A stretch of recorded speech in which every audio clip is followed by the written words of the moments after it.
안녕하세요. 좌파의 부동산 경매 필살기 김종성입니다. 잘 계셨습니까? 벌써 7월도 중순으로 달려가고 있네요. 비 좀 와야 되는데 비만 온다고 하고 비가 오지 않네요. 지금 야외에 나가면 물들이 많이 없습니다. 좀 비 좀 오고 그래서 물이 흘러야 야외에서 1년 동안 기다렸던 사람들 장사도 좀 될 텐데 경제가 가뜩이나 어려운데 비 좀 왔으면 좋겠습니다. 또 예년과 비해서 날씨가 그렇게 덥지는 않은 것 같아요. 작년, 재작년에 보면 손으로 들고 다니는 선풍기가 많았는데 금년에 보면 눈에 별로 띄지 않습니다. 자, 7월 15일, 7월 16일이 오면 우리는 부동산을 투자하는 사람들한테는 신경을 바짝 써야 될 일이 있겠죠. 그것이 바로 재산세에 대한 겁니다. 오늘은 그래서 7월은 재산세 납부의 달이라서 재산세에 대해서 한번 강의를 해볼까 합니다. 이 재산세는 세금 자체가 좀 복잡하기 때문에 한 번에 끝나지 않고 한 2번 혹은 3번에 걸쳐서 나눠서 강의를 할 예정이고요. 오늘은 재산세에 대해서 간단하게 한번 살펴보도록 해보겠습니다. 재산세 7월, 9월은 재산세 납부의 달이죠. 원래는 이제 7월달 한 번만 내도 되는데 재산세 금액이 크다 보면 9월에 걸쳐서 2번에 걸쳐서 재산세를 납부합니다. 재산세를 납부하는 납세 의무자는요, 현재 6월 1일 현재 주택, 건물분, 토지, 선박 소유자가 재산세를 냅니다. 예를 들어서 6월 2일 날 주택을 매수한 경우에는 그 사람은 다음 해에 재산세를 납부하게 되죠. 자, 그렇다면 6월 1일 날 집을 팔았어요. 그날 잔금을 내고 그날 등기를 했을 경우에 이 집은 재산세를 누가 낼까요? 제가 블로그에 한번 그 내용을 쭉 올려놨으니까 여러분들 시간 될 때 블로그에 들어와서 그 내용을 한번 확인해 보시기 바랍니다. 또 하나, 예를 들어서 5월 30일 날 잔금을 내고 그 다음에 6월 1일 날 등기를 했을 때는 누가 재산세를 낼까요? 일반적으로 잔금을 냈다든지 등기를 한 날이 다를 경우에는 빠른 날이 납세 의무자가 됩니다. 5월 30일 날 잔금을 냈고 그날 뭐 저녁에 5시나 6시에 잔금을 낼 수도 있잖아요. 그렇게 하면은 등기할 수가 있는 시간이 아니기 때문에 그 다음날 등기를 할 때 그러면 이것은 5월 30일 날 잔금을 낸 거라 매수한 사람이 재산세를 내야 됩니다. 그런데 아까 말씀드린 것처럼 6월 1일 날 잔금을 냈고 6월 1일 날 매수를 했다면 누가 내야 될까요? 이때도 매수한 사람이 세금을 내야 합니다.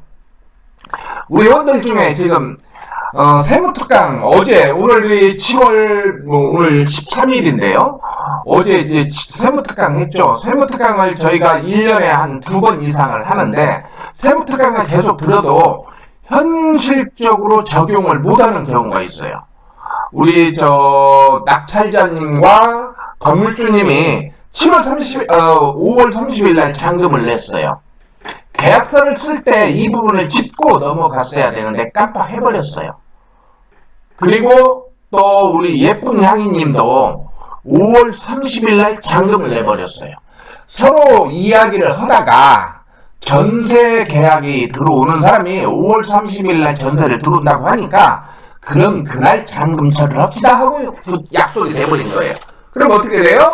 이분은 매수한 사람이 재산세를 내게 되는 거죠. 몇십만 원 재산세를 냈고요. 또 다주택자라면 12월 달에 종합부동산세도 영향을 미치죠. 종합부동산세도요. 6월 1일이 세금을 계산하는 날이에요. 그래서 6월 1일 우리가 꼭 기억했으면 좋겠습니다. 그래서 주택 매수했을 때 팁을 꼭 이 얘기하자면 하나 말하자면요. 6월 2일 날 매수를 해라. 잔금도 6월 2일 날 내고요. 등기도 6월 2일 날 내면 이것은 금년에는 제가 안 내고 내년에만 내년에 낼 수 있다. 그래서 우리가 이것을 잘 기억해 놓았으면 좋겠습니다. 납부기간은, 재산세는 납부기간 아까 말씀드린 것처럼 7월달과 9월달 두 번에 걸쳐서 내는데요. 7월 16일부터 7월 31일, 그 다음에 9월 16일부터 9월 30일까지 이렇게 두 번에 걸쳐서 내게 됩니다. 근데 7월달에는 주택의 2분의 1 또는 건축물과 선박에 대해서 내고요. 9월달에는 주택의 2분의 1과 토지 부분에 한해서 재산세를 냅니다. 만약에 이때 납부기간이 지나면 3%의 가산금을 더 내게 되는데요. 언제 또 다시 한번 이 가산금에 대해서는 별도로 이야기를 해보겠습니다. 이 가산금은요, 상당히 큽니다. 일수로 계산해요, 일수로. 그래서 가산금 상당히 크다는 것만 오늘은 기억을 했으면 좋겠습니다. 다시 한번 간단히 살펴볼까요? 표로 살펴보면, 여기 보면 주택은 7월 16일부터 7월 30일까지 50%를 내고요. 그 다음에 9월 16일부터 9월 30일까지 50%를 냅니다.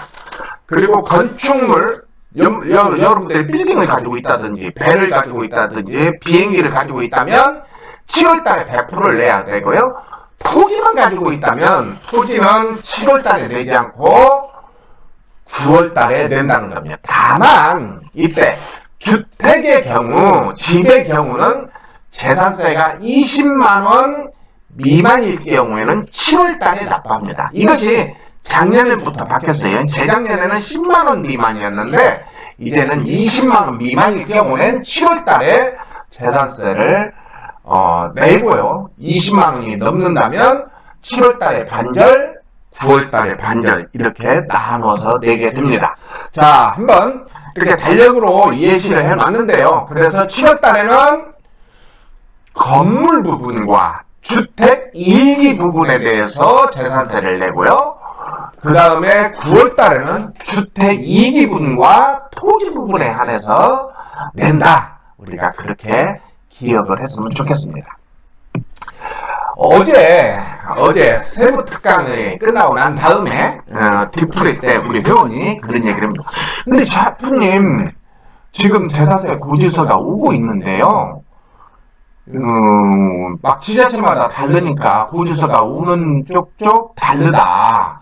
근데 이 재산세를 어떻게 확인하죠? 그렇게 질문한 분이 계셨습니다. 또 어떤 분은 이런 질문을 했어요. 자부님, 얼마 전에 제가 주소를 좀 옮겨놨어요. 그럼 고지서 어떻게 오죠? 이렇게 이야기합니다. 우리가 세금은, 모든 세금은 고지서가 오나요? 고지서가 오는 세금과 고지서가 오지 않는 세금이 있어요. 그게 뭐냐면 과세 당국에서 당신은 얼마를 내세요 라고 고지를 하는 세금이 있는 것과, 그래서 이런 것은 세금 고지서가 집으로 나오죠. 그런 것과 또 납세 의무자가 자진 신고하는 세금이 있어요. 자진 신고하는 두 가지로 분류되는데 재산세는 고지서가 오는 세금입니다. 그런데 내가 주소가 바뀌었다든지 이런저런 사정으로 인해서 우편물을 수령하지 못한 경우에도 재산세는 확인할 수 있는 방법이 있는데요. 첫 번째, 우리 카페에 이런 글이 올라왔습니다. 한번 볼까요? 이제 좌포 부동산 경매 더리치 카페는 다음 카페에서 운영하고 있고요. 그 다음에 네이버 카페는 부동산 경매 더리치라는 카페가 있는데 우리 아들 부자님이 네이버 카페, 부동산 경매 더리치 카페에 이런 글을 올렸습니다. 한번 볼까요? 7월은 재산세 납부의 달입니다. 어제 퇴근 후 우편함을 보니 재산세 납부 고지서가 날라와 있네요. 저는 위택스로 미리 납부를 한 상태였습니다. 그런데 고지서를 확인하다 보니 갑자기 지역 자원신설세가 포함이 되어 있어서 감면이 제대로 되지 않은 것 같아 오늘 시청 세무과에 전화로 확인을 해보게 되었습니다. 물건은 40에서 60제곱미터 이하라. 또 장기 임대 등록을 하면 지역 자원 신설세가 감면이 되는데 담당자 왈 올해부터는 지역 자원 신설세 감면이 없어졌습니다. 이런 대답을 들었다는 겁니다. 결국 세금이 오른 것이 맞네요. 세금은 계속해서 변동사항이 많은 부분이라 항상 관심을 가져야 될 것 같습니다. 자포님이 많이 강조해주고 계시죠? 오늘은 세금 특강이 있는 날입니다. 더리치 가족분들 모두 열공하시고 세금 박사 되세요. 자, 이게 이제 아들 부자님이 이렇게 그 카페에다 글을 올렸어요. 네이버 카페 부동산 경매 더리치에 들어가면 그 메뉴에 세금 서식이라는 코너가 있는데 거기다 이렇게 글을 올렸습니다. 제가 이 글을 보고 우리 날쌘 뚱부님이 기억이 납니다. 우리 날쌘 뚱부님은 고지서가 날라오면 바로 세금 내버려요. 그래서 제가 세금 낼 때마다 연애원 수업 때 이 얘기를 합니다. 그렇게 내지 말아라. 마지막 날 내라. 마지막 날. 이 세금도 이 돈이잖아요. 내 통장에서 돈 빠져나가야 되잖아요. 우리 투자하는 사람들, 많은 사람들의 통장에 돈 많나요? 그렇지 않죠? 어떤 경우에는 마이너스 통장이 있잖아요. 근데 마이너스를 계속 마이너스 치면 좀 더 안 좋으니까 어떻게든 마지막 날 세금 내도 괜찮아요. 그런데 이렇게 또 하나, 우리 아들 부자님은 세금 고지서를 받기도 전에 위택스에서 이미 다 내버렸다는 거예요. 작년에는 이렇게 주택 정책이 많이 바뀌다 보니까 세금도 굉장히 혼선이 많았어요. 그래서 많은 회원들은 세무 당국에 다시 말해서 그 세금을 발행하는 지자체 시청 세무과에 전화를 해서 세금이 잘못 계산됐습니다 해서 정정해서 세금을 납부한 사람들이 있거든요. 그래서 이 부분도 여러분들 잘 생각하셔서 세금 고지서를 보고 바로 그냥 납부하지 말고 한번 계산을 해보면 어떨까요? 다음 방송에서 제가 세금 계산하는 방법을 한번 말씀드리려고 합니다. 그래서 방송 잘 듣고 한번 세금 계산하는 방법을 한번 해봤으면 좋겠어요. 또 말씀드린 것처럼 제가 카페와 블로그에도 이 내용을 잘 써 놓을 테니까 세금 계산하는 방법, 그래서 그걸 한번 계산해보고 세금을 납부하면 어떨까요?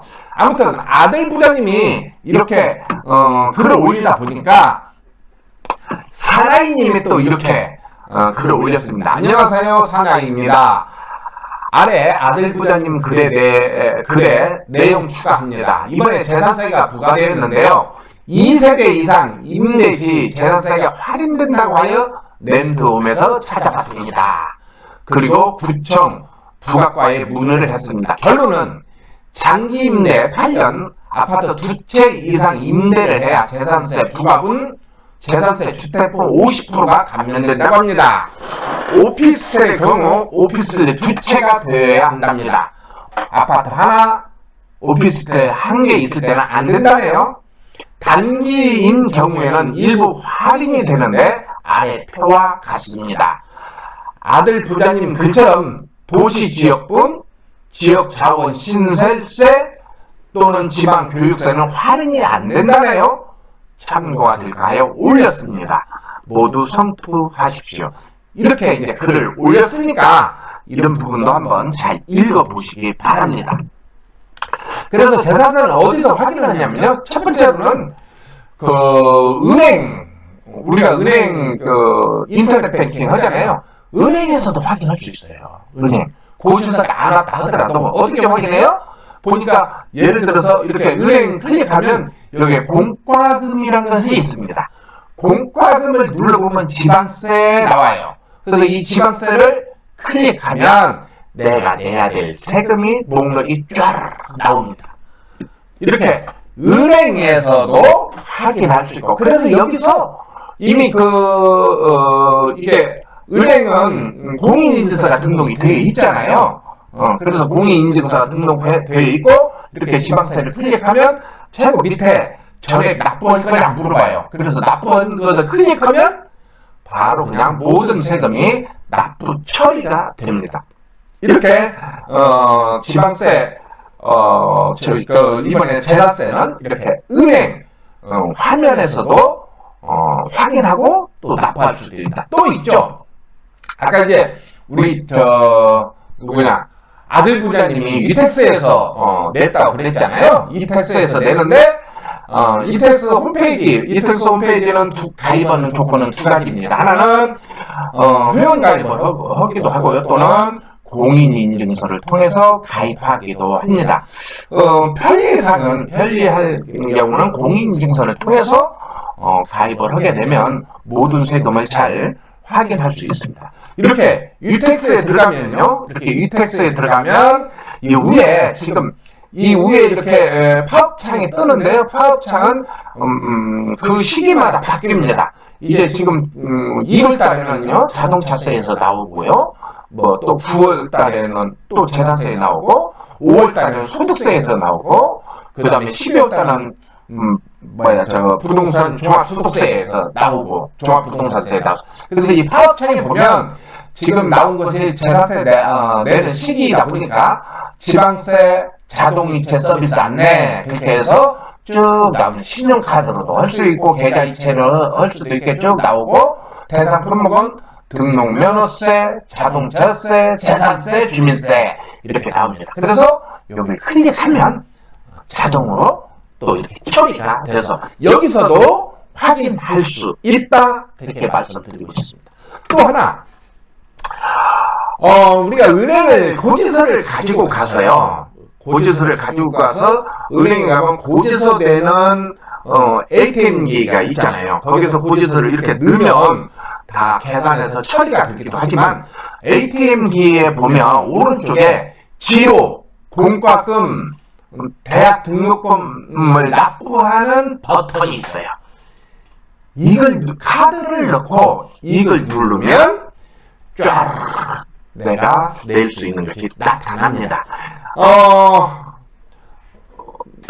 아까 얘기한 것처럼 고지서를 하나하나 가지고 낼 수도 있고요. 이렇게 ATM기에서 낼 수도 있고, 저는 재작년까지는 이 ATM기에서 재산세를 냈고, 이제 작년부터는 은행 접속해서 은행에서 지금 내고 있는데, 이 부분도 한번 잘 보시고, 그 다음에 카드로 내면 좀 더 도움 받을 수 있어요.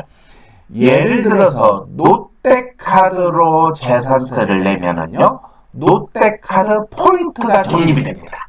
포인트가 굉장히 좋지 않을까요? 재산세를 냈는데 별도로 포인트, 현금처럼 쓸 수 있는 포인트를 받을 수 있고요. 그 다음에 재산세는 또 할부로도 가능합니다. 분할해서 낼 수도 있고요. 그 다음에 이제 카드로 또 내면 카드도 당연히 분할해서 낼 수 있겠죠? 이 부분 꼭 참고하시기 바랍니다. 아무튼 재산세 과세 기준일은 언제다? 6월 1일이다.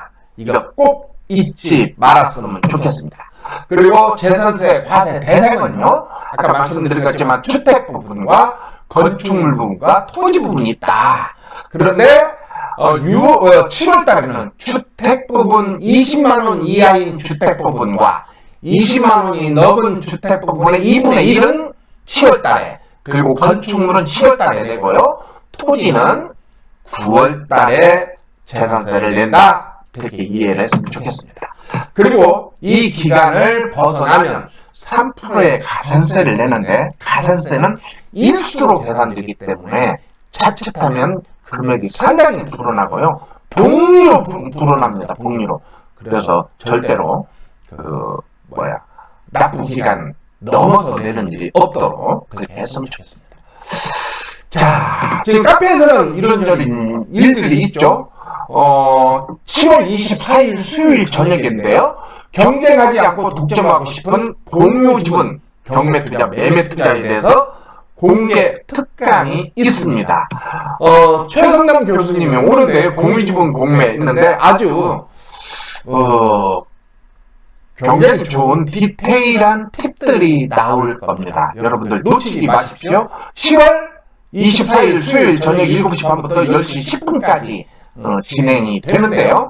보면 우리가 가장 꺼리는 묘지, 도로 이런 걸 통해서 어떻게 수익을 낼 것인가 그 부분에 대해서 3시간에 걸쳐서 강의를 할 겁니다. 지분 공매, 공유 지분, 독점 경매 공동 저자 우영달 박사님하고 같이 공동 저자를 했었던 최성남 교수님이 7월 24일 수요일 카페에서 강의가 있으니까 참고하시기 바랍니다. 그 다음에요, 더리체 사사반 26기가 모집하죠.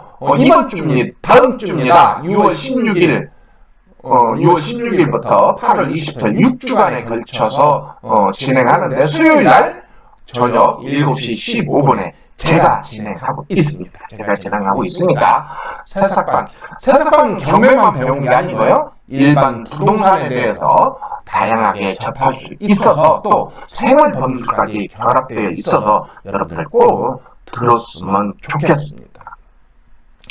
전세 계약을 할 때는 어떻게 해야 되든지 그런 것까지도 하니까 꼭 부동산 경매뿐만이 아니라 생활에서 필요한 것들까지 같이 하니까 꼭 참고하시기 바랍니다. 자, 재산세에 대해서 이제 다음 강의는요. 첫 번째로는 이렇게 재산세 계산하는 방법에 대해서 한번 강의를 할 겁니다. 좀 어려울 수 있는데 가급적이면 쉽게 해보도록 하겠습니다. 그 다음에 재산세 감면에 대해서 다음 시간에 다시 강의를 할 테니까 유튜브는요 좋아요와 공감을 꼭 눌러줘야 되는데요. 도움이 되었다면 좋아요와 공감한다는 걸 눌러주시고 또 거기다 댓글까지 써주신다면 더 좋겠습니다. 이 방송은요 좌포의 부동산 경매 더리치 카페에서 운영하는 것이기도 하지만 또 팟캐스트에서도 똑같이 방송이 되고 있습니다. 그래서 유튜브를 보기 어려운 분들은 이동 중에 부동산 경매 필살기라는 팟캐스트에서 찾아서 한번 들어보시기 바랍니다.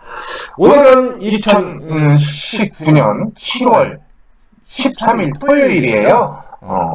주말 모두 잘 편안하게 보내시기 바랍니다. 그럼 여기서 마치겠습니다.